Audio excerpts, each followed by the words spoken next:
precisely 1:15. This is the news on Sri Lanka Broadcasting Corporation. News is edited by Danushka Madhavela, read by Sabrina Zawahir. The headlines. Uma Oya project will be handed over to the people at the end of this month. A series of programs are being carried out in the Kandy area under the patronage of Minister Dr. Bandula Gunawardena today. The new Rice Harvest Festival was held this morning with the participation of President Ranil Wickremesinghe.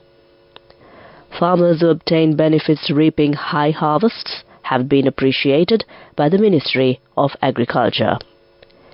Minister Jeevan Thondaman has been included in the list of Young World Leaders for the year 2024. And in world news, Israel urged to publish full report on aid worker deaths in Gaza. Now the local news in detail.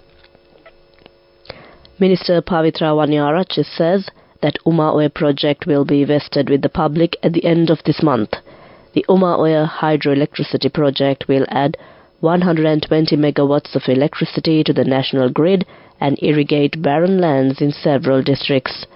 The tunnel is 15 kilometers long, while the powerhouse transformer, which is scheduled to generate electricity by the middle of this year, is nearly 50 meters below the surface. The tunnel will also divert 145 million cubic meters annually from the Uma Oya Basin to the Kirindia Oya Basin to irrigate 4,500 hectares of new lands and 1,500 hectares of existing lands. The Uma Oya project will also provide 39 million cubic meters annually for the industrial and drinking water requirement of the Badulla, Munaragala and Hambantota districts. The cost of the project is $514 million. The two dams comprise the Dairabad Dam, which is 50 meters high, and the Puhulpola Dam, which is a height of 35 meters. There are two tunnels, the Headcraft Tunnel, which is 15.3 kilometers, and the Link Tunnel, which is 3.9 kilometers long. A series of programs are being carried out in the Kandy area under the patronage of Minister Dr. Bandula Gunawardena today. These programs are being held with the coordination of the Presidential Secretariat. Accordingly, the Kandy office of the National Plant Quarantine Service was vested with the public by the Minister. The Minister inspected the proposed construction of Kandy Flyover Project and the Kandy Multimodal Centre to be constructed near the Kandy Post Office Complex. The Minister also inspected the possibility of the resumption of the construction works of the William Gopallava Mawatha, which is now halted due to various reasons. The Minister expected to participate in several other programs in the evening. The Minister is scheduled to inspect the railway tunnel project of the Peradeniya Galha sector. The new Rice Harvest Festival was held this morning with the participation of President Ranil Wickremesinghe. It was held before the Sri Mahabodhi in Anuradhapura following ancient traditions. The farmers who carried the new rice harvest amid the chanting of Set Pirit by the Mahasangha filled the bowl in front of the lion pillar in the Sri Mahabodhi Mawatha, Anuradhapura.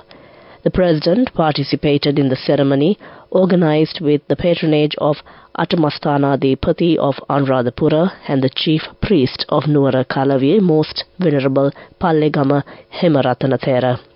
Vedda Chieftain Uruwarge Vanilatho offered the traditional bees honey to the Sri Mahabodhi. Venerable Thera appreciated the President and the Minister of Agriculture for the continued state patronage. Minister of Agriculture Mahinda Maravira added that fertilizer concession by the government helped in reducing the prices of rice in the market. This news is brought to you by Sri Lanka Broadcasting Corporation. Continuing local news. Farmers who obtain benefits reaping high harvests have been appreciated by the modernization project in the agricultural sector of the Agriculture and Plantation Ministry. Under the project, 125 farmers have been provided with technical benefits and advice. New agricultural technologies like drip irrigation systems have been introduced. 80 out of 125 farmers who participated, the new technology were able to earn an amount of 2.5 to 7.5 million rupees during a period of 2 to 9 months. Participating at a function held at the residence of Mr. Bandula, who earned an amount of rupees 12 million in a half-an-acre plot of chilies cultivation. Minister Mahinda Amaraveera appreciated the new development on this occasion. Minister further added that the President has provided 2,500 million rupees apart from the normal expenditure of the ministry. He said 150 villages in the island will be developed as new agricultural technology villages using these funds. A new machine for the purpose of drying chilies was also inaugurated by the minister. This has been constructed by this project at a cost of 130 million rupees. The machine has a capacity of drying 800 kilograms of chilies in 16 hours. The aim is to develop 5 villages in every district under this project. Water Supply and Plantation Infrastructure Development Minister Jeevan Thondaman has been included in the list of Young World Leaders for the year 2024. He is the only Sri Lankan in this list. The selection of Mr. Thondaman's name is considered a recognition of young parliamentarians striving to bring about a change in their respective electorates. The Geneva-based World Economic Forum publishes this list every year. The list includes people under the age of 40 who are committed to bringing about changes in various fields, including education, health, technology, politics, economy, business, media, civil society and sports. It is noteworthy that there are 86 people in the list of Young World Leaders for the year 2024, including a Sri Lankan. That concludes local news. The main news story is brought to you by Sinhala Mahatmya. Director of the Castle Street Hospital Women's Dr. Ajit Dantanarayana said a new program has been implemented at the hospital to allow fathers in the delivery room during the birth of their child. He said Castle Street Women's Hospital is the first government hospital to implement the program of keeping the father in the delivery room. Separate rooms have been prepared for each mother in the maternity ward, and it has been revealed that the mother can deliver the baby in a good state of mind through the program that allows her husband to stay with her during childbirth, the hospital director said. He said that this program will enable the mother's pain to be shared between the two, and the relationship between husband and wife as well as the parent-child relationship will become stronger. That came to you in main news. The main news story was brought to you by Sinhala Mahatmya. Watch Life is brought to you by CIB Navy offer valuable gifts and gift vouchers, 25% discount for bank cards till 10th of April. Visit CIB today. CIB revives once always. Deputy Director of CID's Computer Crimes Investigation Division, SSP Darshika Ranasinghe, said that the Computer Crimes Investigation Division of the Criminal Investigation Department had received 5,243 complaints in 2023. She added that her division had received over 1,500 complaints by the third week of March 2024, and the use of digital devices had increased, and along with that, the number of cybercrimes too had gone up. That came to you in Watchlight. CIB Navy offer valuable gifts and gift vouchers, 25% discount for bank cards till 10th of April. Visit CIB today. CIB revives once always. Coming up, World News.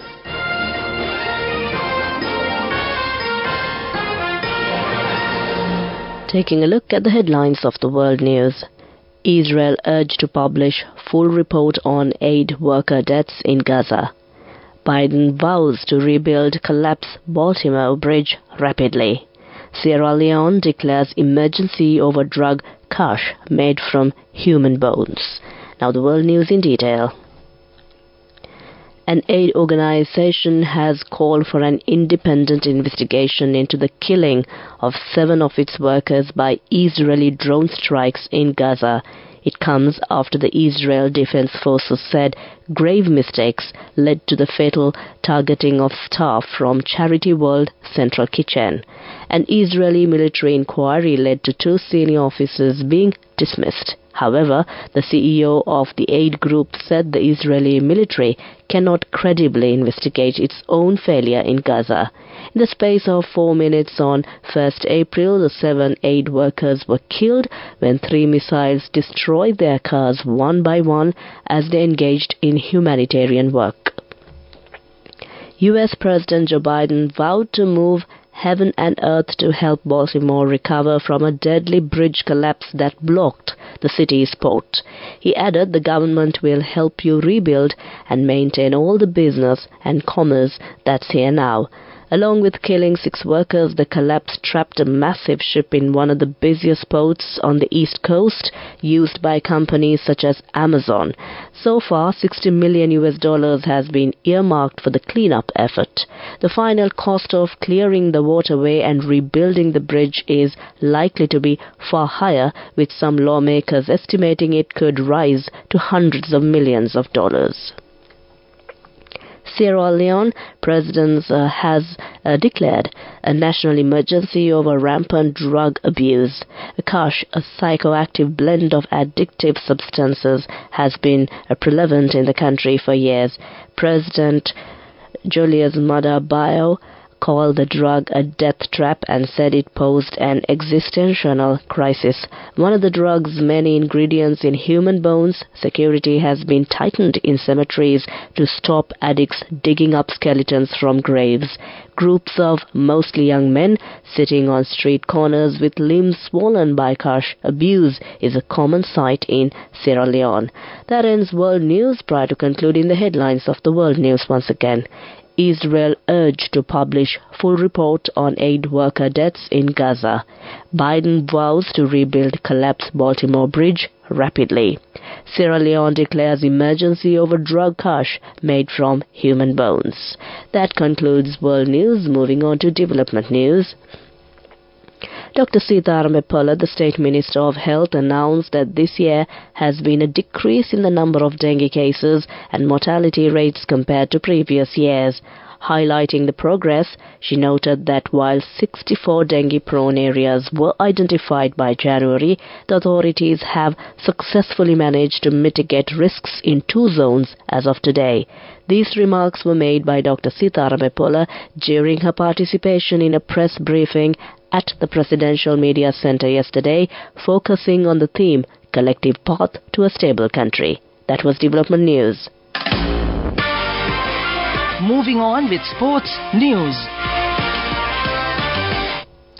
England pace bowler Jofra Archer will not play Test cricket until 2025, but this summer's T20 World Cup is absolutely a realistic goal, says Managing Director Rob Kay.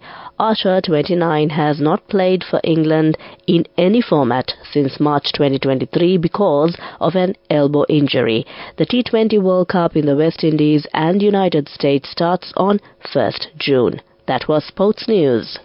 Go ekakiyana youth eකට life එකේ change එකට නියමෙට set වෙන්න as වහගෙන දැකපු හින හැබැ කරන්න youth එකට නියමෙට set වෙන friendship එක මෙන්න.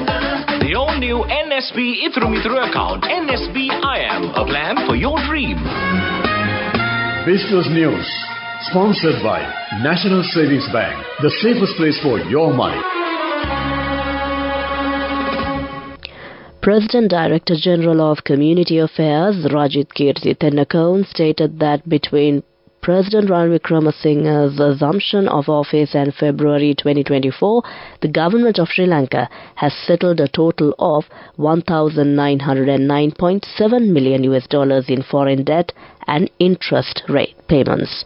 He also highlighted that from July 21, 2022 to February 2024, the government has disbursed $1,338.8 million in multilateral loans and interest, with no outstanding arrears in loan installments or interest payments up to February 2024. He conveyed this information during a special media statement yesterday. That was Business News. Business News, sponsored by National Savings Bank, the safest place for your money. Go ekak thiyana youth eකට life එකේ change එකට නියමෙට set වෙන්න ඇස් වහගෙන දැකපු ගීන හැබැයි කරන්න youth එකට නියමෙට set වෙන friendship එක මෙන්න. The all-new NSB Ithru account, NSB IM, a plan for your dream. Moving on to economic news. The meeting between Korean Prime Minister Hong Duk-seo and Sri Lankan Prime Minister Dinesh Gunawardena was held Thursday at the Prime Minister's office in Seoul. The Korean Prime Minister stated that the meeting that many new job opportunities will be opened for Sri Lanka. In addition to the labour force that provides jobs for agriculture, construction and other industries in his country, the Korean Prime Minister also mentioned the possibility of providing new jobs for health services and professional services. The Korean Prime Minister said that his country, as a member of the Paris Club, will always stand therein for Sri Lanka, which is recovering from the recent financial crisis, to successfully carry out its future activities. That was economic news. Weather report. Finally, we take a look at the weather report. Showers or thunder showers will occur at a few places in western, Sabragamua and northwestern provinces and in Galle and Mathura districts after 2 p.m. Misty conditions can be expected at some places in western, central and Sabragamua provinces and in Galle and Mathura districts during the morning. General public is kindly requested to take adequate precautions to minimize damages caused by temporary, localized strong winds and lightning during the thunder showers. That was the weather report. Prior to concluding this bulletin of news, the headlines once again. Uma Oya project will be handed over to the people at the end of this month. A series of programs are being carried out in the Kandy area under the patronage of Minister Dr. Bandula Gunawardena today.